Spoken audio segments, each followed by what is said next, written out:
Hey YouTube, welcome back to another video. Just a little quick equipment reveal. I have a surprise dual bore slide. It's not supposed to be dual bore, but it is. I bought this as a stock 50 slide.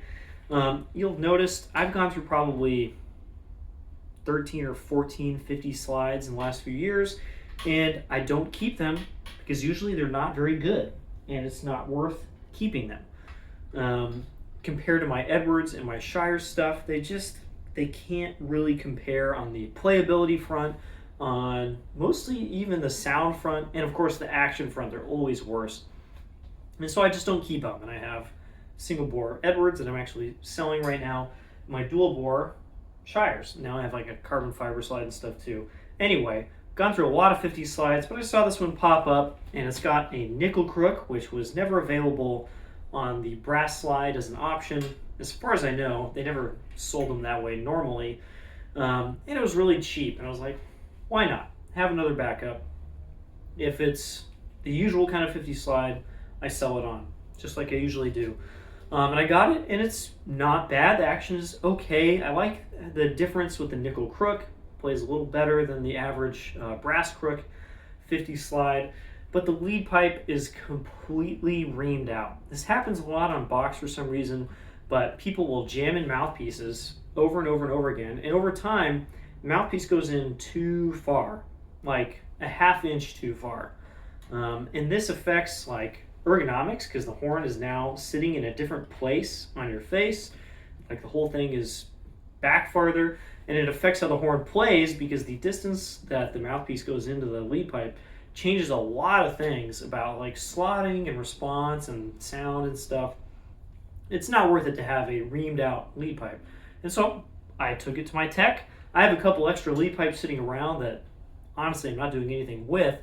So I was like, well, I'll probably get that taken out, and I'll try out these couple press fit lead pipes I have, and I'll just have one of them soldered in. Ta-da! And I'll have a complete slide. So I take it to him. He starts taking out the lead pipe. He actually did some other work that was really easy, and then he started on this. And about an hour later, he's like, this is not coming out. It was totally corroded to the instrument. Lead pipes are actually only soldered at the top because they expand the size of the inner tube at the top, and then they neck down. They get smaller. They have a venturi, which is kind of why we have lead pipes. And then they flare out again at the end of the lead pipe. And so they only actually touch the inner slide for a little bit at the top and a little bit at the bottom, usually. The rest of that is just kind of air gap, and it doesn't really matter. And you don't need to solder the whole thing because it just doesn't need to be. But if like water or food or whatever can get into that air gap, boom, everything corrodes, and now all of a sudden the lead pipe is a permanent installation. At least part of it. You know, parts of it will come out, but there's no way to get all of it out without like drilling it out. That's not going to work. So instead, he's like, you know what? Let's just find you a tube from my collection. And of course, he's a tech. He just has like this giant collection of slide tubes. He looks over at all of his extra slides. He has a giant collection of extra slides. He's like, no, none of those. We're looking for a Bach 50 tube, remember, because it has to have the exact right outer diameter to fit the inner diameter of these outer slide tubes. Goes through a bunch of tubes. We find a con tube. That's not going to work though because they're thinner by a little bit, and it won't fit in these outers. And then we find a tube, and he's like, oh, here we go. Here's a Bach, and it's an upper or a lower tube, so it's a little bit too long. So he cuts it down, mounts the whole thing in. It fits. Everything is totally correct. And we start putting the lead pipe in, and it just gets stuck like immediately. And this lead pipe, which is actually a Holton 185 lead pipe, is not especially tight in most horns. Usually it just kind of slips in, comes out a little bit too easily. We're both just like, why is this so hard to get in? You know, like check the tube, it's clean, there's no weird stuff in it, lead pipe's clean. And I was like, just on a total hunch, I was like, is that an Olds 554 slide tube? And he's like, oh, no, there's no way. We keep working at it for a while. And he's like, you know what? And he got out his calipers for the first time, and we checked the diameter down here at the stockings of the inner slide on the inner diameter. It's 554. This is an Olds 554 inner slide tube, which has, surprisingly, the exact same outer diameter as a Bach 50 tube in 562 at the stockings. So despite the fact that this is a smaller slide tube as a 562 Bach, the stockings are still the same diameter, so they fit this outer slide, and it seals perfectly instead of it just kind of rattling around and not sealing. And we're both like, oh, we've just done all this work. I say we, he'd done all the work, of course. I'm just standing around. He just did all this work to align the slide, get everything put together just right. He cut down this tube, all this work. He's like, that's not the right tube. And I was like, you know what? Cool. Now I have this dual bore slide. The problem is getting a lead pipe to fit because 554, totally oddball size. I don't want a tender lead pipe. And he was just like, all right. And we got this base lead pipe because I like this one.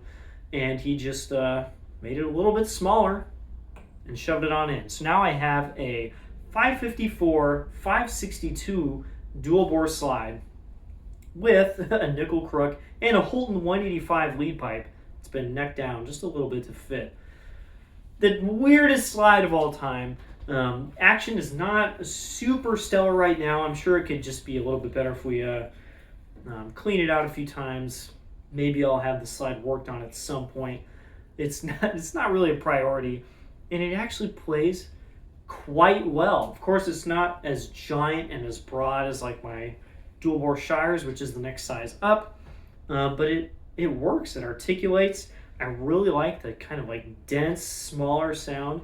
So I think I might have found kind of like a chamber slide, or like playing the Bach cello suite that I just started with. But it just works in all ranges, it seems.